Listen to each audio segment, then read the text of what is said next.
federal judge denied preliminary approval of a $765 million settlement on NFL concussion claims. We've all seen the videos. We're just getting more and more of this. Guys can't remember things, Brett Favre, et cetera, et cetera. Let's look at some of the details. A younger retiree with Lou Gehrig's disease would get $5 million under the deal. Those with serious dementia cases would get $3 million. An 80-year-old with early dementia would get $25,000. That seems like nothing. Retirees without symptoms would get baseline screening and follow-up care if needed. The proposed settlement, by the way, which was negotiated over several months, is designed to last at least 65 years. So again, these videos are out. It's the playoffs right now. I'm watching this. It seems like the hits are getting worse and worse, but maybe it's just because we're getting sensitized to it now because everyone's talking about it. Is this crazy that even a $765 million deal was not enough in this judge's eyes to deal with this? I mean, I think that the problems are real. You know, a lot of these players are playing through injuries, which is part of the problem. You know, they get diagnoses from doctors, you know, of concussions and whatnot, and they continue to play. But I'm really concerned. I mean, I think it is a growing problem, and like you alluded to, I think that the injuries are getting worse. A really good friend of mine just did a documentary about traumatic brain injury, and it's an exploration of how the extreme sports, you know, like it's getting so increasingly competitive, and like people are just pushing really their human bodies to the limits, and it's just becoming more and more dangerous, you know? There was 2 weeks ago, there was like a UFC fight, and I don't follow UFC at all, but one of the, like, I guess, you know, best fighters in the world or something completely shattered his, you know, all of the bones basically in his lower leg. And I just thought that it's like, I mean, how is this entertainment, you know? Like seeing people get so badly hurt. All right, so we'll get to that part because I think that is a key part. But what do you think of the settlement in general, the judge's decision on the settlement? Does that just show you how bad this really is? The judge's decision is awesome. It's hilarious. Really? Yeah. Ha ha, fuck the NFL. Like, this is, like, I love football. I watch it every week. I'm part of the problem. Yeah. But at the same time, this is a $9 billion industry. This $765 million is not, like, for 65 years, the number of athletes the reason the judge just decided this was because that the amount settled on would not actually cover the things that they're covering, that they want to cover, because there are so many injuries. It's so prevalent. Yeah. There's so many brain injuries that it's so prevalent that it's not going to be enough money, practically.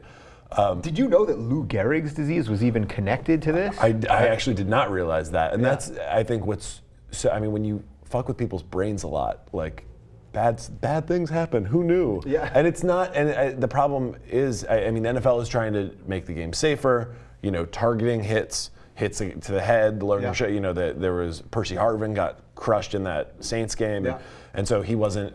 You know, when that happens, you have to go out immediately and get a concussion screening. But then he came back after 10 minutes. You're supposed to be 15 minutes. You know, it's like, it's as if the 15 minutes. Yeah. Makes because the even if you didn't have a concussion, you maybe want to sit for more than 15 minutes. And it's you know, and yes, they're getting better. When you are diagnosed with a concussion, you have to sit out a game. You know, like, so the NFL is doing what they can to improve. But I think the big thing is, the NFL will have to change in a fundamental way, and I think we're starting to see that, but I think it will continue. I think the game we watch in 10 years, or 10 years maybe, a game we watch in 20 years, if it's still a thing, will look very different. Yeah. And I think this settlement, the thing that bothers me about the settlement is everybody kind of agrees that it's not enough, and the lawyers who were on the player side were basically like, yeah, but if we go to court, it's really hard to prove. Like, even though we all know this is what's causing it, it's really hard to prove that this is why all these guys have it. Yeah, so you hit on a bunch of stuff that I want to get on there. So first off, do you think that some of this maybe will be corrected by science? Because with stem cell research and all that kind of stuff, there is a chance that for all of the horrible things that are happening to these guys with dementia and all that, that maybe science will catch up and sort of mitigate some of the health issues? Yeah, I mean, I think that science is working in parallel to find, you know, solutions for, you know, these horrible diseases. I mean, Alzheimer's is set right now to be the world's next great epidemic. I mean, the numbers of people affected are going to triple by 2050. But I think that, like, traumatic brain injury is injury, you know, and it's true that, like, you know, they have pointed TBI, traumatic brain injury, to an increased incidence of things like Lou Gehrig's disease, which is like a terrible disease. And so I just think that I think it's messed up. I mean, I don't watch any sports, so I'm like an objective party. I think it's just horrible to see. You're more of a brain guy than a sports guy. Yeah, Fair for to sure. say? Okay, pro brain. What would it take then for a sports guy like yourself? What would it take for you to actually stop watching? Because these discussions, ESPN's even been doing a little bit about this. Is there some magic number that actually would turn people away? Like if Brett Favre in 2 years from now, knock on wood, but if he really had, I don't know, actually. Yeah. I think because Junior Seau, I thought was going to be the big change, because he was not, he was a young guy. He was someone that we all remember from not that long ago. He was an all-pro for years, and he tragically killed himself because he was dealing with these things.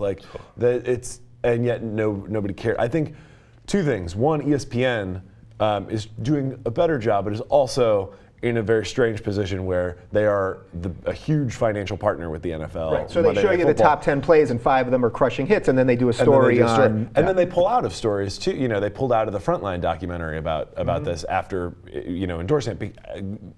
We don't know for sure, but it seems, and the word was because of pressure from the NFL not to do it, which compromises them as a journalistic enterprise, Right. And they're the journalistic enterprise in sports. So that's a problem, is that the people that are supposed to be watching this, or at least one of the major players supposed to be watching this, is in bed with the person they're watching, which is a natural issue.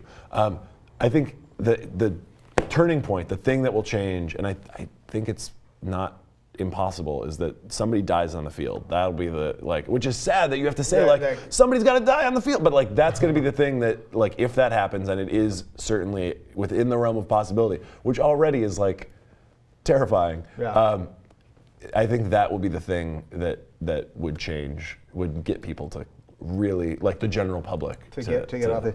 Do you think part of this has to do with the amount of money the players make, even though NFL contracts are not guaranteed, but most of them are making millions and millions of dollars, that partly I think people maybe view this as, well, it's the risk you take to make millions. So there's a weird lack of sympathy just because of the salary they're bringing in. Does that jive with you? You think that makes sense? I think that is what leads some of them to push through their injuries, and play when they shouldn't be playing. Yeah, I mean, money, there's no incentive quite like money, right? Yeah. It's tough, because I actually think the NFL, I think that's actually the biggest problem, or I think it might be the biggest problem, is that the NFL potential career earnings for the average NFL player are much lower than the other sports, because one, there are 55 players on a team as opposed to 25 in baseball or 12 in basketball. Yeah. Two, the contracts aren't guaranteed, so an injury means you stop getting paid potentially, and certainly don't get another contract necessarily. And we focus on people like Adrian Peterson and Tom Brady, and they're making tons and millions of dollars. But the potential earning for a guy who's on the offensive line, who's a backup, who's going to make $500,000 a year for 5 years, but then never make that money ever again, and doesn't have maybe skills that are applicable to the career world, and gets hit with traumatic brain injury on top of that, can't afford the medical bills, the pension plan isn't great. You start to see that these aren't necessarily super rich guys. Some super rich guys are dealing with this, but there are also people that 10 years out, they need, maybe they live in a nice house, but they need to work at a car dealership. Right, and not to be woe is me for guys that are making hundreds of thousands of dollars, but a lot of them haven't dealt with that kind of, I venture to say 99% of them haven't dealt with that kind of money beforehand. They get financial advisors involved that screw up all kinds of things, and all these guys end up broke. I mean, there's a zillion stories out of that. For sure. Yeah, it's fascinating. And it's such a quick turnaround, too. I mean, you look at it, and one, they're paying tons of money to agents. Two, they're paying tons of money to their entourage because they're young and stupid. And by the time they get smart, a lot of them are out of the league, and it's too late. And that's what you see constantly, that ESPN, they're a good journalistic source in some ways, did that great documentary called Broke about how it happens.